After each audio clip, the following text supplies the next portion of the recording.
Di dalam hati setiap orang, ada sebuah mata air yang jernih. Namun, entah mengapa, kita tidak bisa menemukan sumber mata air ini. Karena itu, batin kita pun menjadi sangat kering. Kita harus mencari sumber mata air kita dalam hati kita. Setelah menemukannya, maka kita harus bekerja keras untuk menggalinya. Meski sumber mata air sudah hampir memancar keluar, namun jika kita berhenti menggalinya, maka airnya tetap tidak dapat mengalir keluar. Karena itu, kita harus bekerja lebih keras. Karena mungkin saja yang menyumbat sumber mata air itu hanyalah semuka batu. Jika kita bisa memindahkan batu itu, maka air jernih yang memancar keluar itu bisa digunakan untuk membersihkan kekotoran batin kita. Saya pernah menceritakan kisah ini pada kalian. Menggali mata air di dalam hati. Ada sebuah desa yang mengalami kekeringan hingga warganya sulit untuk bertahan hidup. Suatu hari, ada seorang anak yang melihat orang-orang dewasa yang tengah menggali sumber mata air. Orang-orang dewasa itu sudah menggali sumur hingga sangat dalam. Anak itu pun dengan giat membantu di sana. Setelah menggali dalam jangka waktu panjang, para orang dewasa mulai menyerah karena tak kunjung juga menemukan mata air. Namun, anak itu merasa sudah begitu banyak orang yang menggali selama berhari-hari. Apakah mau menyerah begitu saja? Iya, para orang dewasa di sana sudah sangat kelelahan dan tidak percaya diri lagi. Lalu, mereka pun pergi. Anak itu kemudian masuk ke dalam sumur itu dan terus menggali hingga akhirnya dia melihat sebongkah batu. Batu itu sangat berat. Berhubung semua orang sudah pergi, anak kecil itu pun tidak mampu memindahkan batu tersebut. Karena sudah kelelahan, ia akhirnya berbaring untuk beristirahat. Saat hampir tertidur, dia bagaikan mendengar suara. Setelah didengar dengan seksama, ia merasa itu seperti suara aliran air. Dari mana suara itu berasal? Anak kecil itu segera menggunakan tangannya untuk terus menggali. Selama 6 hari 6 malam, anak itu terus berada di dalam sumur untuk memindahkan batu itu. Setelah tanah di sekitar batu mulai longgar, ia berusaha sekuat tenaga untuk mendorong batu itu. Setelah batu itu bergeser, air mulai mengalir keluar. Anak kecil yang sudah kehabisan tenaga itu akhirnya jatuh pingsan. Air terus mengalir keluar perlahan-lahan hingga menggenangi sekeliling tubuh anak itu. Karena tak kunjung pulang ke rumah, orang tua anak itu dan warga desa lainnya segera mencari anak itu. Namun, mereka tidak tahu jika anak itu ternyata ada di dalam sumur. Anak itu tiba-tiba siuman dan segera berteriak dengan sekuat tenaga. ada air. Warga yang mendengarnya segera mencari asal suara tersebut. Saat melihat ke dalam sumur, mereka melihat di dalamnya ada air dan ada seorang anak kecil yang terperangkap di dalam sumur. Tetapi karena kelelahan, anak itu kembali jatuh pingsan.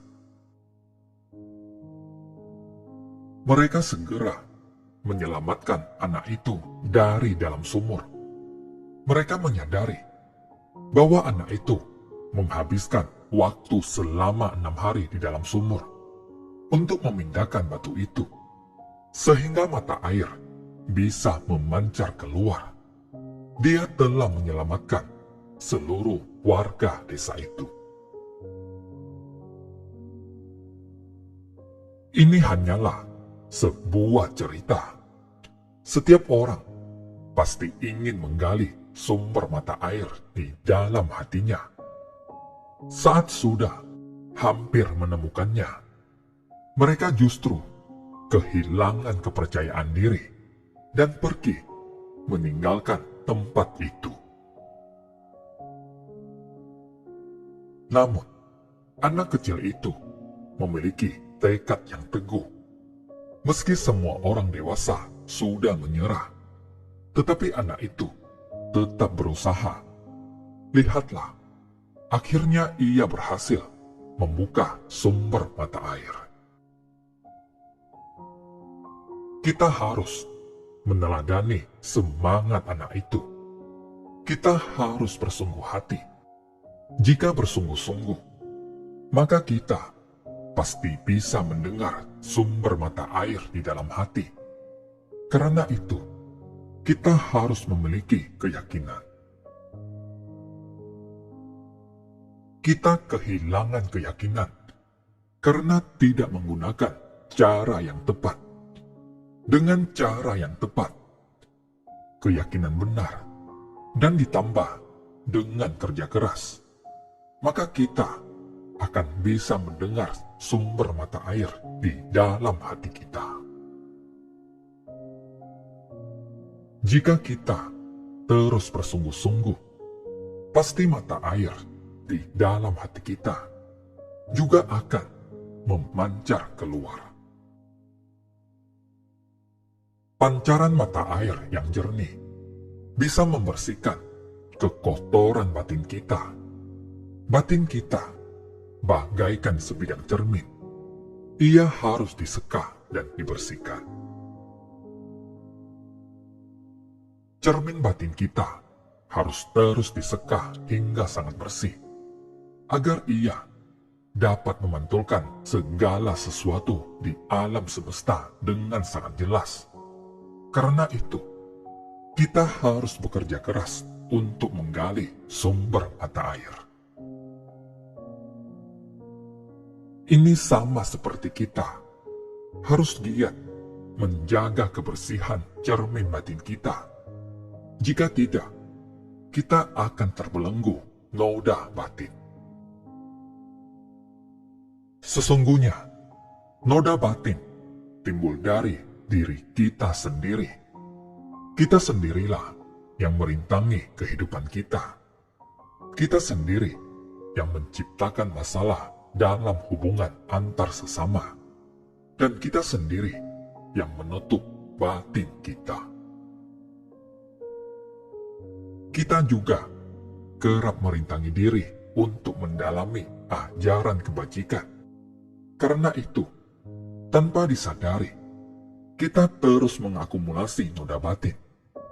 Jika pikiran terbelenggu noda batin, kita harus menggunakan air pertobatan untuk membersihkan batin.